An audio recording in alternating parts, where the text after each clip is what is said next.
We're going to start the broadcast. The broadcast is now starting. All attendees are in listen-only mode. Welcome everybody to the webinar today. My name is Jessica Frackleton. I'm the manager of the product marketing team here at Onset, and we're going to get started. I'm going to start you off today with just a very quick welcome and introduction, and then we'll move right into the presentation material. Our speaker today is Patrick O'Neill, the CEO and co-founder of Northright, and he'll be talking to you about an innovative approach to monitoring-based commissioning. Just one logistical item, we will be taking questions throughout the webinar, so please feel free to use your question window if anything comes to mind. Thought it would be useful to start off with a quick overview of our two companies. Onset is the leader in portable data loggers. Happy to be celebrating our 30th anniversary this year, as we were founded in 1981. We've got about 120 employees and have shipped over 1.5 million hobo data loggers to the field. We offer standalone, wireless, and system-based approaches to data logging. Northright is the leading energy information management software company, and they're specialists in delivering energy and facility solutions via the web-based software platform. The company was founded in 2001, and we're happy to be working together to combine Onset's reliable hardware platform with Northright's market-leading EIMS software and monitoring-based commissioning services. Our speaker today, Dr. Patrick O'Neill, is the CEO and co-founder of Northright. As a recognized industry leader, he holds a bachelor's, master's, and doctoral degrees in mechanical and industrial engineering from the University of Illinois. He's an experienced building controls professional, with his most recent position prior to Northright as Vice President of Technology and Development at Honeywell. Dr. O'Neill holds several patents and has written and published more than 50 articles on software, HVAC systems, and controls and building operations management. Welcome, Patrick, and with that, I'm going to turn it over to you to begin the webinar. Well, thank you, Jessica. Let's see here. Okay, there we go. My thanks to Onset for setting up this webinar and inviting me to speak.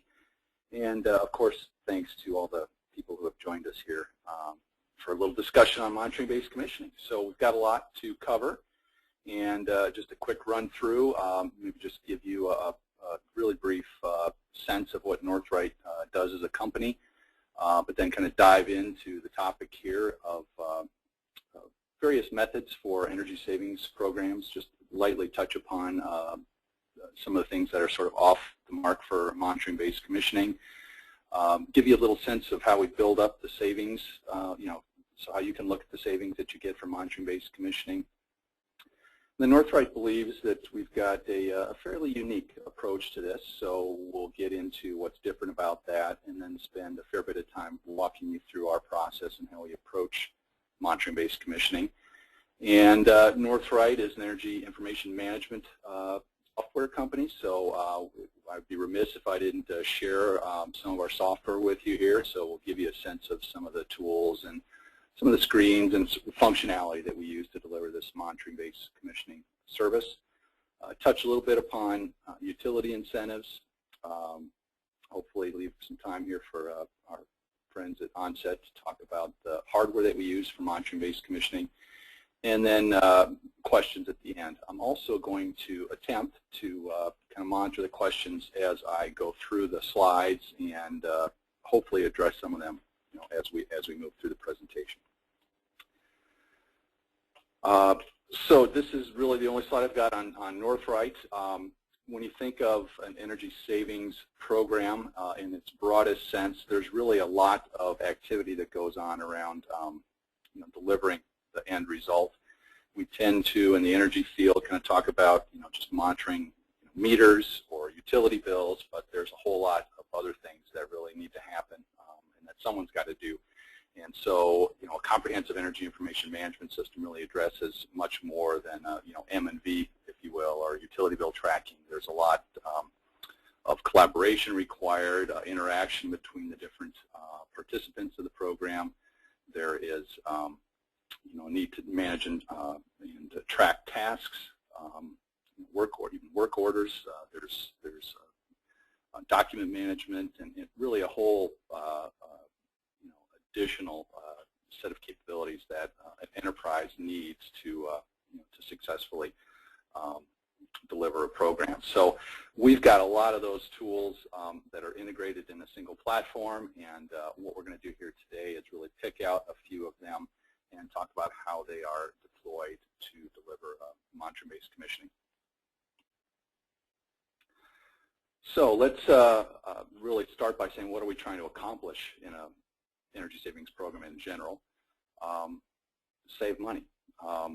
That's really what most of these are all about, saving the customer money, reduce their energy spend and energy costs. Ideally, those savings will last. They'll persist over time. Ideally, they'll be measured or measurable. So I think there's more and more focus on being able to actually measure the results. And then there's a broader category, beyond that, for additional building mission type objectives here, and you can kind of read through this list that relate to occupant satisfaction and reducing complaints, helping with O&M, and so on. So we start with saving, and then there's a whole other list of secondary things that usually are looked for when you deliver a program like this. And I'm going to touch upon a few approaches, primarily to kind of compare contrast with monitoring-based commissioning.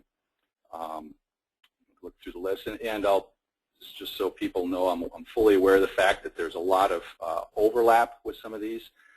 There's hybrid approaches that combine bits and pieces, so I'm kind of arbitrarily and somewhat generically segmenting these different methodologies and acknowledging right now that there is overlap here and a lot of unique approaches being delivered in the market. So let's start with kind of the big iron energy programs. These are put in this category that I'll call engineering evaluation retrofits. This is where you, sorry, my numbering I see here got off, but there's really three pieces of this. The analysis, where you typically have an engineering firm come in and they'll look at the systems, equipment, processes in the building. They'll go into a design phase where they're looking at options, looking at cost trade-offs, different ROIs, coming up with a design, and then ultimately manage and get that project implemented. And let's not forget there's really a step in there where someone's got to come up with the money, and there's a variety of approaches for that. Everything from the customer just putting in their normal budgeting cycle to some more creative things like performance contracts, and but certainly looking at utility incentives that can help offset those costs. So that's sort of methodology number one. Second approach here, retrocommissioning, and I'm kind of borrowing some definitions here from PECI on this, but really it's a holistic approach to looking at how the building is currently being used and how to optimize the systems and energy use of that building to deliver that current need. So it really doesn't matter what the building was originally intended to do. The intent of retrocommissioning is really look at what's going on now in that building, what are the tenants doing, what are the needs of the existing building, and trying to minimize the energy use for that usage. Retrocommissioning tends to focus on the low, no-cost things, O&M improvements. Often there are capital items identified, but those are usually put over on the side, if you will, and the owner might put those into their capital budget for future years, but really the goal here is quick hit, sort of instant gratification where we get some savings quickly. Somewhat different from retrocommissioning is, well, and one thing I want to point out here with retrocommissioning, this is an event. It takes place over a finite period of time. Actually, all of these first three that I'm talking about take place over a finite period of time, and I'll call them events as compared to monitoring-based commissioning, which I'll tell you the difference. So building Tuneup has some similarities to the retrocommissioning approach. In this case, though, you're really focused on a building that has a control system, at least as far as the definition I'm using here, excuse me, and trying to optimize that control system to deliver energy savings. And so what you're doing there is you're combining an audit survey, typically of the building, with some short-term monitoring. You know, you're setting up a lot of trends on the building control system, using that data then to tweak the set points, the schedules, so on. And those of you who do retrocommissioning will argue that some aspects of this are included in retrocommissioning, and I acknowledge that, and I'm going to basically say here that the difference is that you're doing a deeper dive. You're doing more detailed monitoring, looking at a lot more points in how I'm defining the building tune-up. So it's really taking monitoring to another level, you know, for the purposes of our discussion today. And that leads us then to monitoring-based commissioning. So as I mentioned earlier, those previous approaches were events, took place over short, finite time periods. With monitoring-based commissioning, the idea here is that this is something that continues over years. There's different phases to it, which we'll get to in more detail later on. And monitoring-based commissioning you can really view as a bringing together of a lot of what's going on in retrocommissioning, what you're doing in a tune-up or a deeper dive monitoring approach, and you're getting some additional benefits from that. One is you're getting savings that result from persistence. So with retrocommissioning, with other approaches, if you will, you get some initial savings, and those can backslide over time. The idea here with monitoring commissioning is that you're able to maintain those savings because you're watching the systems and the performance.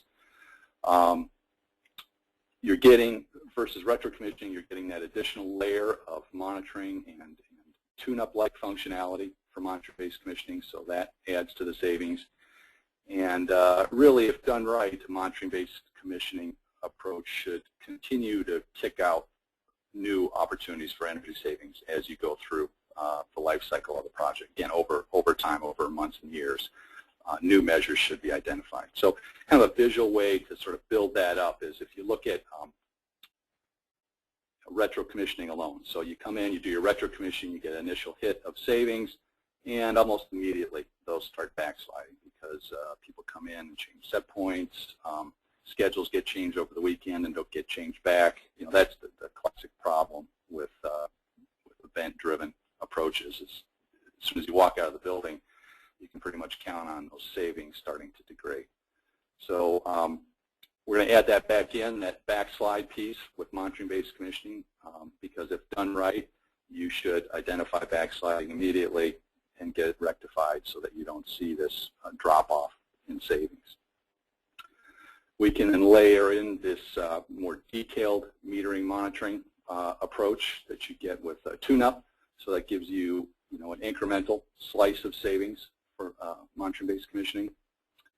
And then I mentioned that, again, if done right, you're going to be kicking off and identifying additional energy savings measures over the long term. So we're going to add those in as they occur, and you get another slice here. And while capital is not generally a part of MBC project, I think the fact that you're bringing this continued attention to the energy use in a building, you get more projects identified, you get more capital potentially invested. So we can't take strict credit for this slice here on the bottom of capital, but I think because of the attention that you're putting into a building, you've got a higher likelihood of some of these happening. So that's the buildup of where the savings come from in a monitoring-based commissioning program. And so, MBC is very beneficial in that it addresses some issues that we've talked about. It's got a lot of advantages. So really, what's the catch? It's really not that commonly used today. And the main reason for that is because it's expensive. Essentially, if you're doing several different things, that other projects do, you're basically adding those costs together to deliver those savings. So you're getting the cost of retrocommissioning and the cost of tune-up, and then the cost of additional ongoing, providing of this energy information management system. So all that has a cost associated with it. and there's a lot of people-based costs. So we've got some significant costs to get the data that we need to do our analysis. That typically involves adding additional sub-metering, and typically, at least in the traditional monitoring-based commissioning approaches, you install an interface to the building management system. So there's significant cost there. The big cost really comes in all the labor hours associated with delivering this service to the customer. You've got fairly intensive on-site audits that can take days or weeks depending on the building size. Then you get a bunch of data to crunch through, not only once, but again, this is a continuously provided service, so you're continually going through that data, doing diagnostics and analysis, and then there's the regular project management and so on around that. So it's not cheap. So here's sort of where Northright comes in with there's got to be a better way, and we think we've found one. And really our approach significantly reduces the cost of delivering monitoring-based commissioning.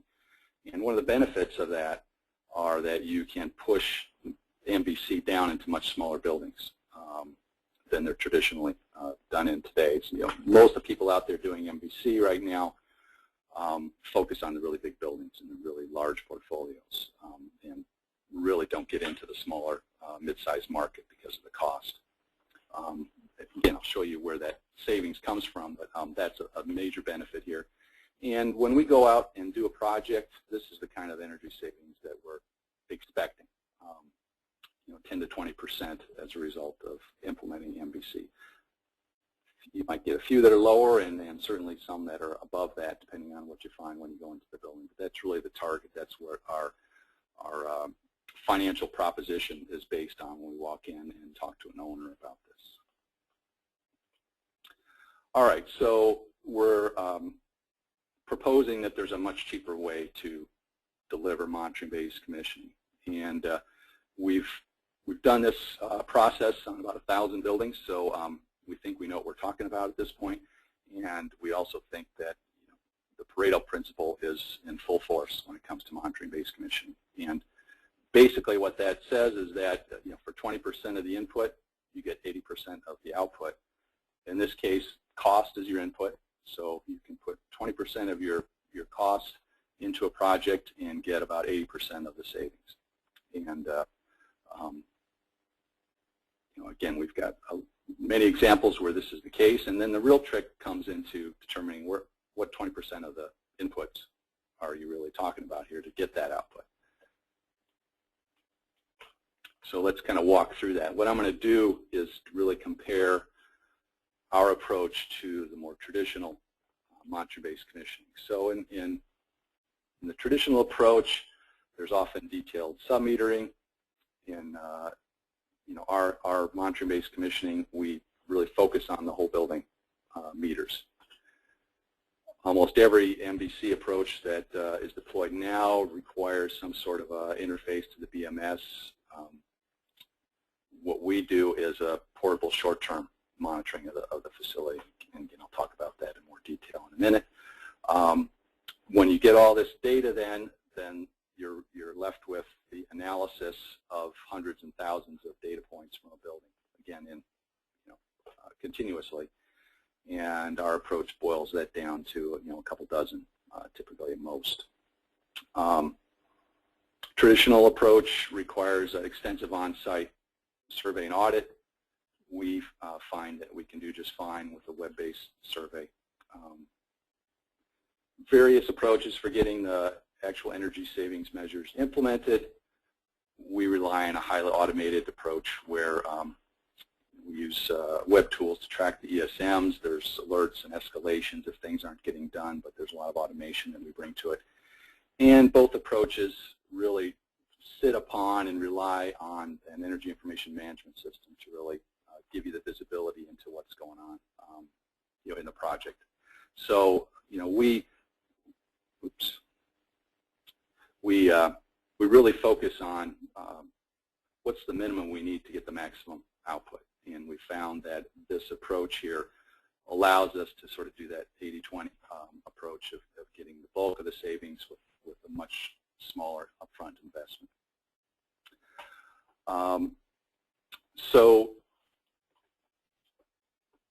you can summarize the process as follows here. We can get a little bit of a text misalignment here, so I'll read this. This is data collection in this box. This is recommendations and energy savings here. So what we do up front is create an energy baseline. Talk about that online survey. We do some short-term monitoring, long-term monitoring, which continues throughout the life of the project. We also collect utility bill data. This information then feeds into our our analysts. So we do have a human in the loop here to look at the data. They are remotely located from the building. In most cases, they never visit the site. They rely on the data we've collected, the online survey, phone discussions, the task tracking tools that we have, and then delivering the savings. So we're very focused on identifying for each measure, why it's important in terms of the savings benefit, who's responsible for getting it done, get it scheduled, and we're tracking it. And because we're monitoring-based commissioning, that means we're continuing to do this. So we basically repeat the process of taking the data we're collecting, analyzing it, and making recommendations and getting them implemented. Again, underlying the whole thing then is an energy information management system. All right, so what I'll do is really just kind of step through the different pieces of the offering. We'll start here with long-term energy monitoring, and here's where our friends at Onset come in. We use their Hobo U30 to collect data from the whole building electric, sometimes gas meters, depending on the situation. We use the pulse output either from the utility meter that may be available at the facility, or if required, we'll install our own power meter. That data then flows into our energy information management system. It's used in two kind of phases of the project. We sort of have an upfront phase where we get everything going, identify that initial set of measures, and then it's this long-term monitoring is critical for the ongoing tracking of the program. Are we delivering what we've committed to? Is are the savings persisting, and so on. The next piece here is short-term monitoring.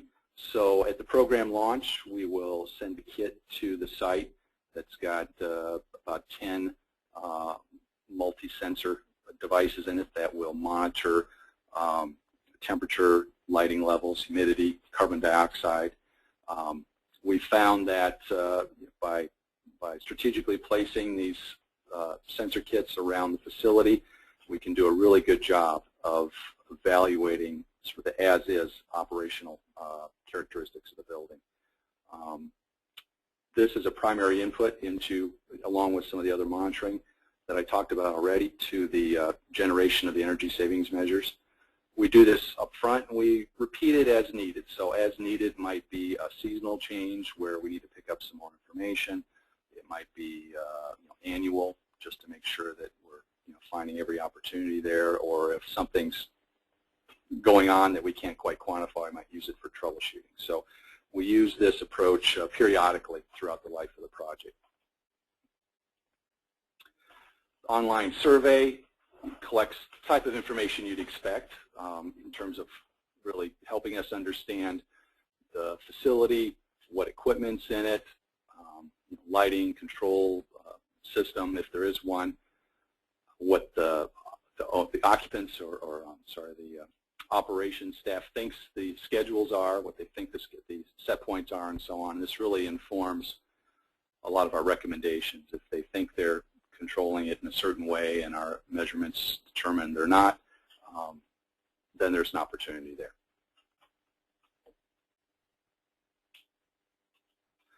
We also collect the utility bill data for a couple reasons. One, that really provides sort of the cost side of this.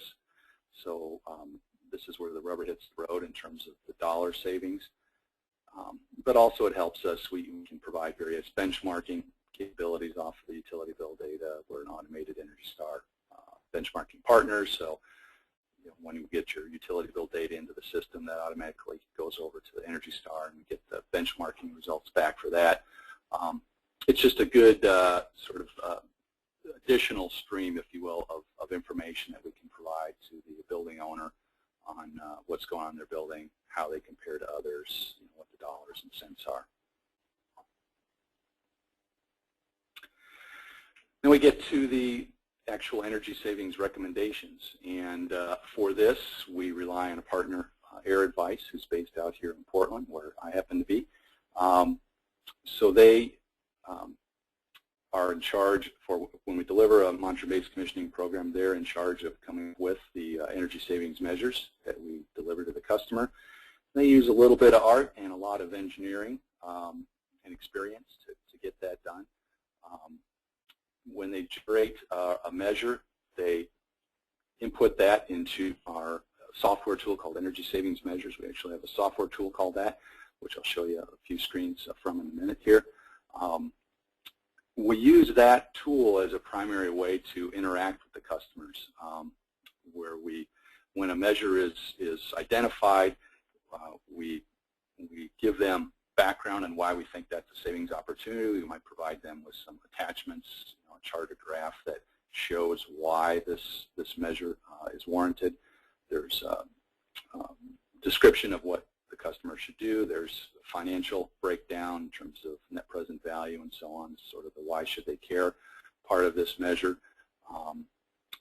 We do schedule periodic web meetings with them to walk through the tools and show them the measures and discuss.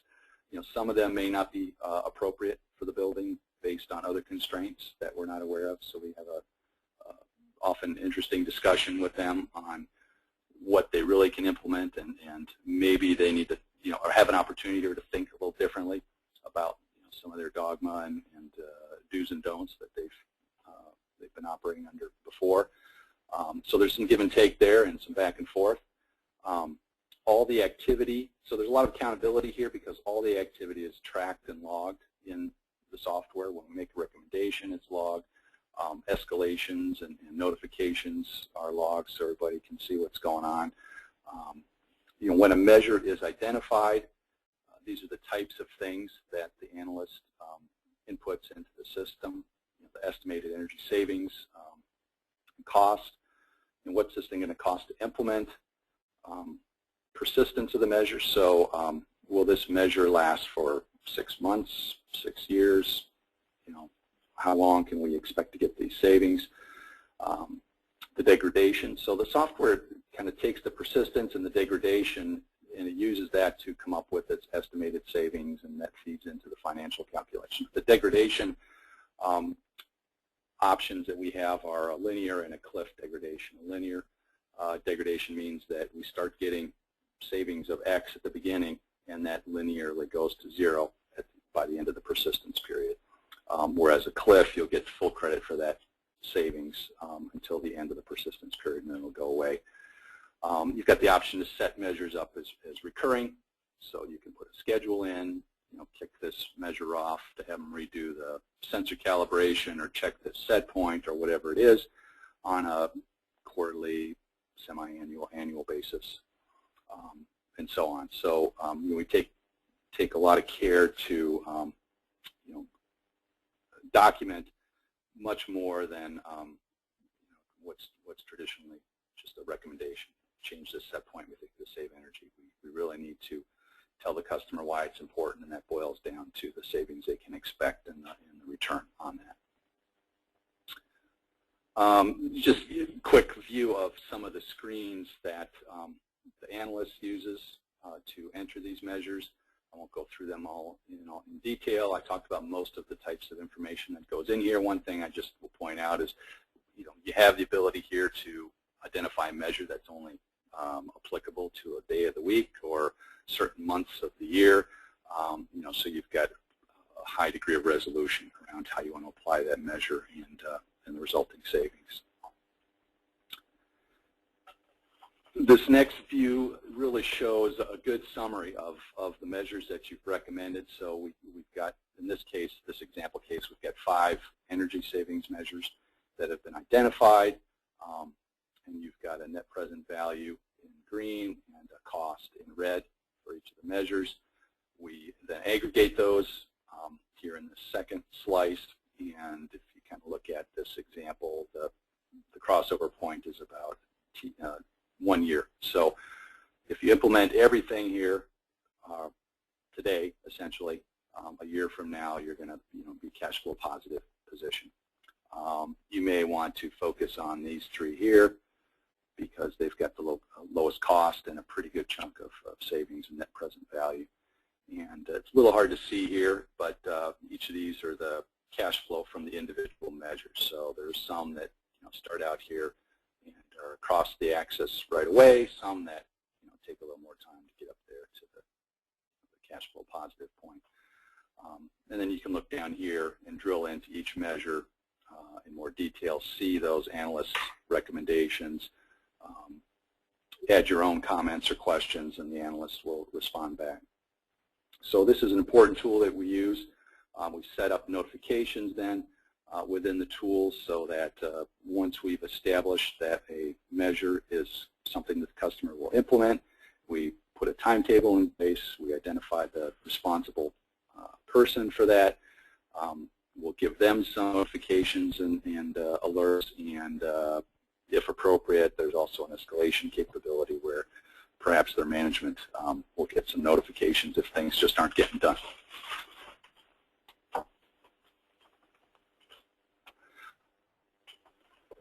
With most monitoring-based commissioning approaches, we really continue to talk about this low and no cost, and this is a group of 200, just to kind of further make the point, this is a group of 200 energy savings measures. I think LBNL did this work, but basically they ranked, ordered them in terms of the payback period. And where we focus here is right kind of from this midpoint and to the left. That's about where you've got a 1 year payback. So I wanted to just get a cut at defining what low and no cost really means. And for, again, this is a qualitative measure here, but we're really focusing on the or less measures, and there's plenty of opportunity in this part. We don't ignore the capital-based or the longer-term opportunities. Those are identified. They're going to show up in that same list of energy savings measures. We just put them in a different category of urgency. We work with the customer to get them budgeted for capital. We might talk about utility incentives that are applicable there, but really focus on these low, no costs to get the return, to get that 10 to 20% savings that I talked about earlier.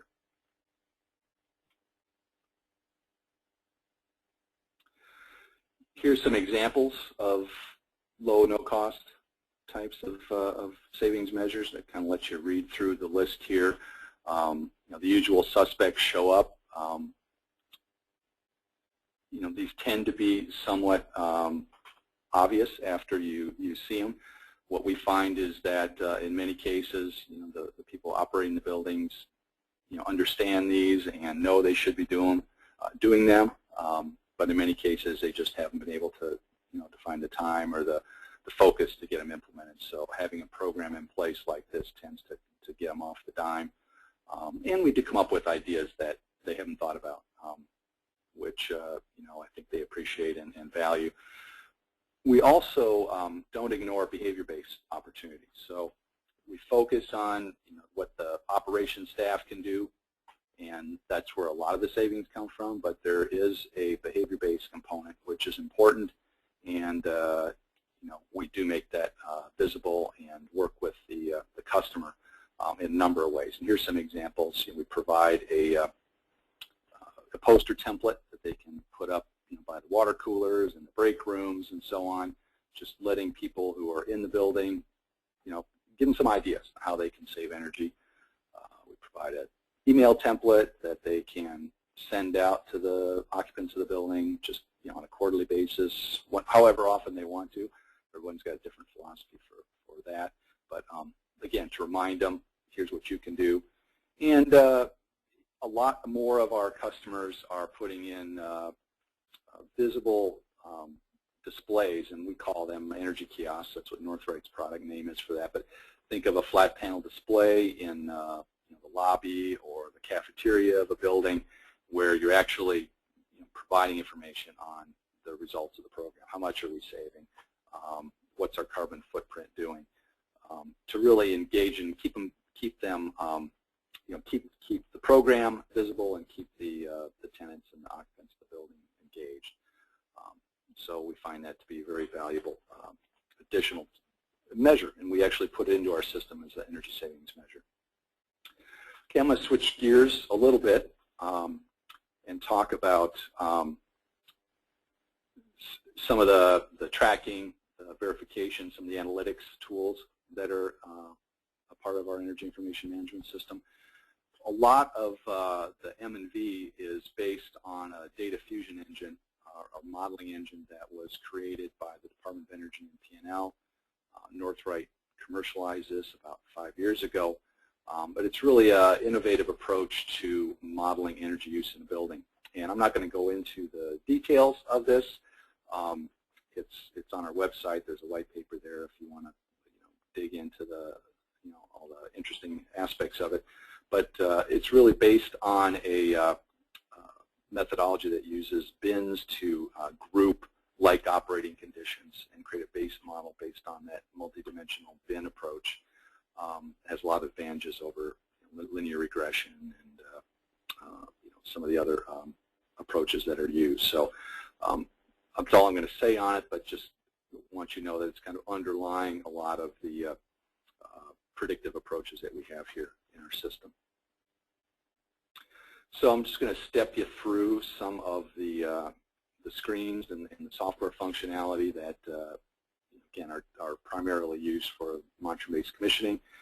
This is what we call our dashboards, and so just to confuse everybody, we've got kiosks, dashboards, scorecards.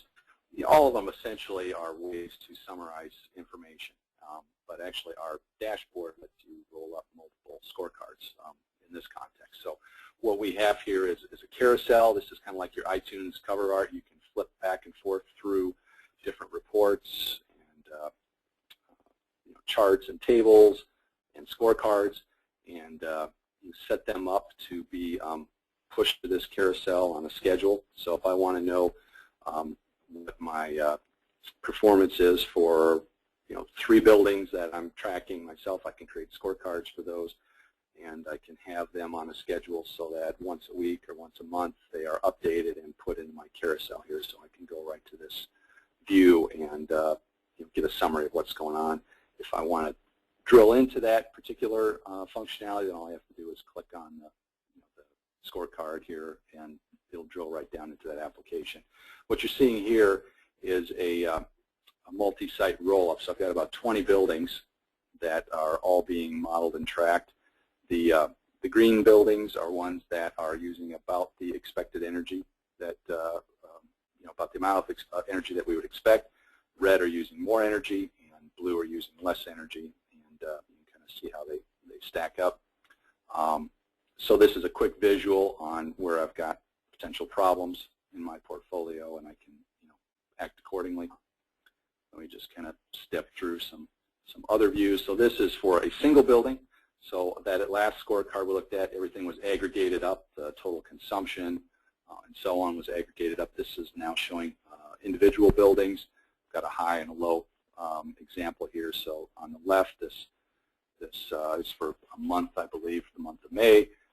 It's showing a high reading. That means that our model is predicting less energy than you're actually using in that facility.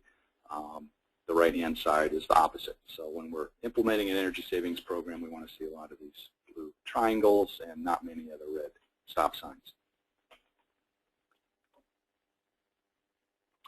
So I was looking at a month on that previous graphic. Here is an individual day. So we actually have the ability to look at the actual energy use for this day and how that compares to the expected use. So this green band, if you will, is the range of normal operating conditions for this facility based on a baseline model. And actually, this is probably a good place to take a step back and talk about what a baseline model is.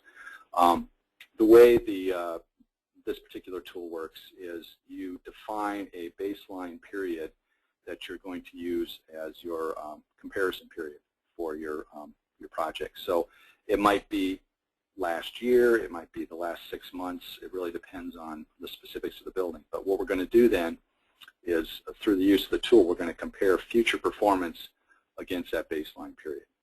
And so in this case, we've got in this example, we've got a blue day. So just so you understand how the model works, you don't get a blue day because it was cool and you used less energy than normal for this time of year. It's a blue day because it's cool and the model already accounts for it being cool and accounts for the fact that you should use less energy and you're using even less than that. So it takes into consideration the actual operating conditions, and you're not going to get a high or a low day just because it's a hot or a cool day. So then a low day means that in this case you are using less energy than your baseline period under similar operating conditions. Hopefully that makes sense to everybody. I'm going to step it up here a little bit so we can get through and have some time for questions. Just some more of the graphics. We use this as a calendar view where it's really nice and easy to identify anomalies. We've got a high day here, a red day. You can see that compared to the other Sundays, we've got some extra evening use. What you want to see in an energy savings program is a lot of blue days, or green at worst, because that means you're pointed in the right direction. QSUM is a view and a graph that we use extensively in delivering monitoring-based commissioning projects. QSUM really is the cumulative sum of the difference between the model and the predicted energy use and the actual energy use. And the way we've set this up, if you're moving up and to the right, you're saving energy. If you go in the other direction, down and to the right, you're using more energy than your model or your baseline period would predict. So when you're implementing a nice energy savings program, you want to see some nice steep upward slopes, and I'll show you some examples of that in a minute. Just another view here of how the model can be used to kind of understand what's going on in the building. The area above the horizontal axis here are savings. The area below is unexpected use or extra energy use. And what you can see here is that in total we're saving more energy. But you can see that off of the occupied period. So, in the evenings and at night, we're actually using a little more than we expect. So we get extra use at night and after work, and we get substantial savings during the occupied periods. Just some more views here on actual versus expected. Another tool here to overlay average days of the week, so you can kind of get a sense of what's going on there.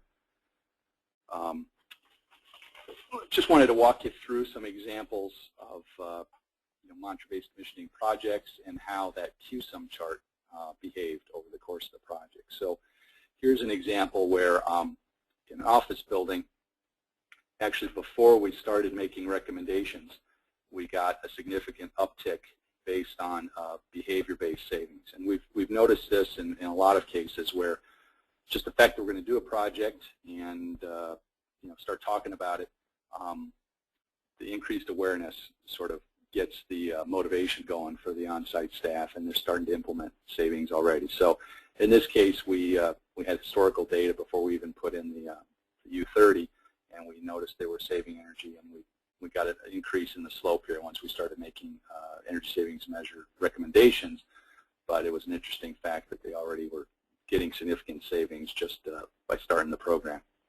Down here we've got a hospital that had a period where we've implemented one set of measures, and we're getting kind of a consistent savings slope here. And then another batch was implemented, and we got an uptick in the savings. The way you want to look at these QSUM charts, other than sort of up and to the right is good, down to the right is bad, is inflection points mean something significant's changed in the building. So when you see a knee in these graphs, you want to know what's going on to get that knee, because that means something, the rate of change or the rate of difference between the expected and the actual has increased. Down here we've got another example, a refrigerated warehouse, where this period I believe was kind of the baseline period, roughly bouncing around 0, and they started implementing first batch of energy savings measures, start getting a initial slope of savings. When they implemented that second batch, they got a real nice increase in the savings rate. So this is the cumulative sum is really the primary communications vehicle we have with our customers on what we're really doing for them. The savings. This is where it gets real. This one's interesting. It kind of shows that backsliding and how the continuous monitoring can avoid that.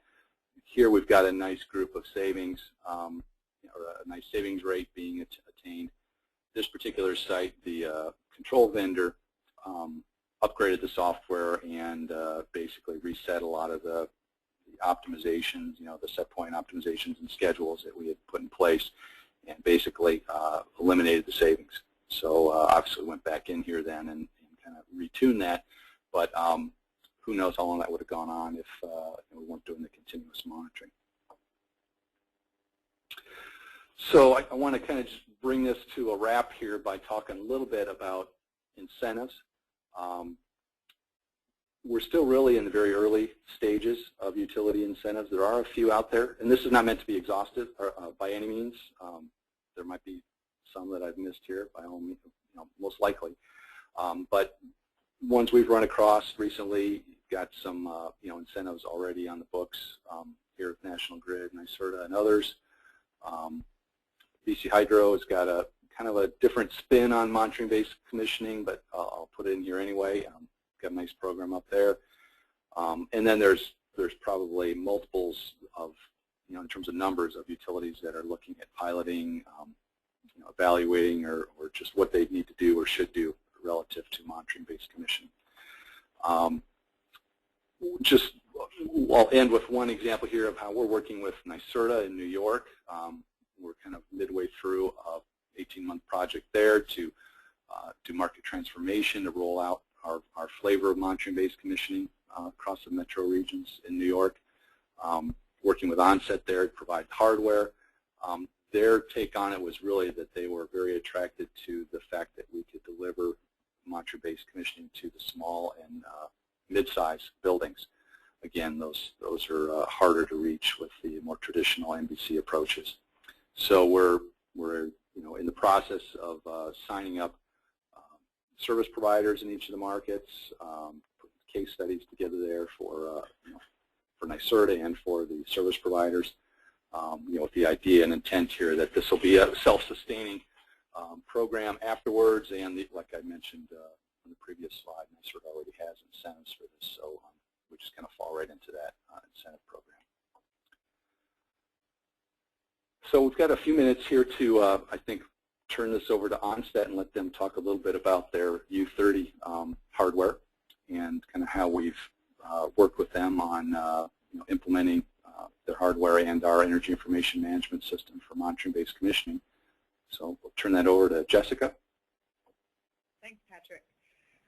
The underpinning of the Northright hardware solution is our Hobo U30 product, which has been our next generation data logging system and supporting environmental and energy performance monitoring applications. It is a web-based platform with a few different options in terms of remote communication, cellular, Wi-Fi, and Ethernet as the ways that you can broadcast the data. We've developed a seamless software interface to communicate directly with Northright's Energy Work site. And I'll just note that while the energy is clearly the focus for the product with respect to the Northright applications, the product itself is able to support a broad number of measurements, and I've listed them there, and you can go to our website for more information about the measurements supported. Real quickly, to show you a snapshot of the system flow, the way this works is that, as Patrick alluded to in an earlier slide, we have a pulse-enabled meter on site at the building. You connect your U30 directly to that meter, and either through GSM communication or Ethernet and Wi-Fi, you broadcast that data onto the internet so that the Northright Energy Information Management System user can see it from any PC. The additional step for an Ethernet and Wi-Fi, of course, is that you need to be able to get through the firewall of the location where you're installing the system. The GSM allows you to skip that step. Finally, the base configuration for the product we support with Northright is the GSM cellular option is typically the most common. We set it up with a 15-minute logging interval and a 30-minute calling interval. It requires an AC power adapter and a pulse input adapter that allows the device to be plug and play into the smart meter. And with that, Patrick, I think you can wrap it up. Okay, well, thanks, Jessica. Let's just kind of summarize a little bit what hopefully everybody saw.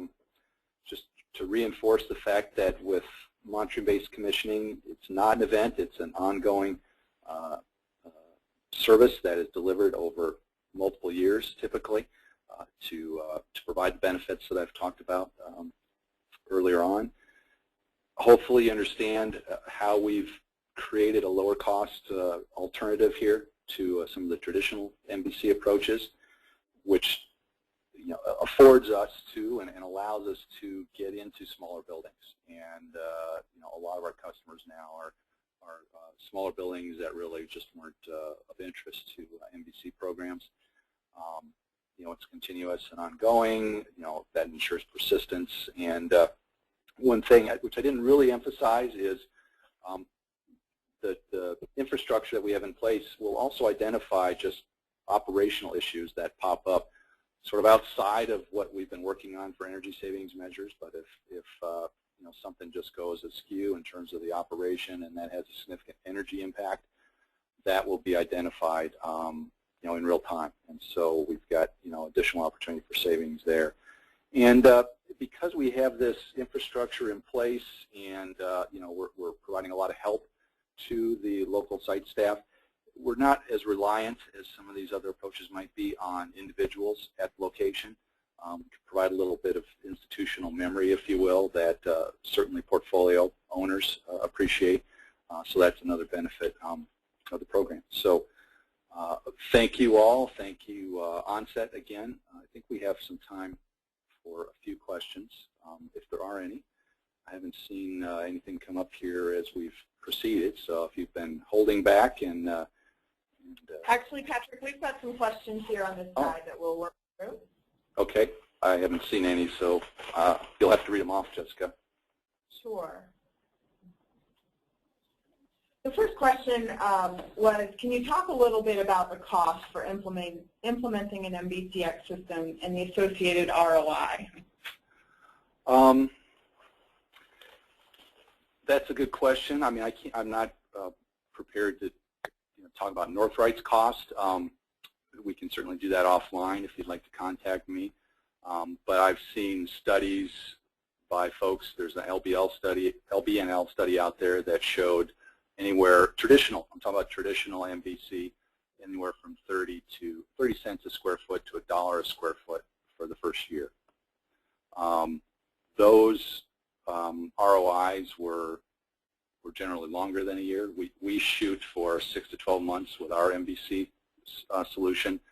I believe that analysis from LBNL was 2+ years, around 2 years. I hope I'm not misrepresenting it, but it was significantly more in that case. Thanks, Patrick. The next question was, has Northright had any experience with small to medium-sized industrial facilities?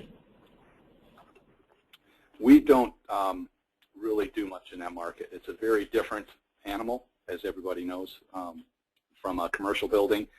Those facilities tend to be process-dominated, and we're not, and that requires a different skill set from an engineering team to understand the process equipment, what's going on the factory floor or manufacturing or what have you. So it's really a different market than what we have focused on so far.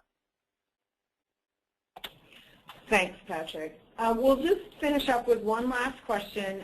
I will tell the audience we'll be sending out a link to the webinar, the recorded webinar for your use later, for colleagues that didn't have a chance to log in. And there are a few questions that we're not going to get to, so we will do our best to respond to those directly from the inquiry. So the final question, Patrick, is, has Northright EMS utilized metering off of a 4160 volt equipment for looking at large motors/systems? Sure. Basically what we do whenever we come up with a load that we need to monitor is we put on a power meter that will give us a pulse output. That's the easiest for us. I mean, there's other ways. There's dozens of different ways to get the data from a facility, but typically the easiest and fastest is to put a pulse output power meter in place, and those are kind of from very small up to the largest loads. So there's really no limitation there on picking up a load like that. We just get that pulse output, and as Jessica showed you in that near the last slide there, once we get that pulse output, we can put a U30 on it, and the data will start flowing into our system. Perfect. Well, thank you everyone for attending the webinar today. I hope it was informative, and we look forward to you joining us again sometime. Thanks, Patrick. Thank you.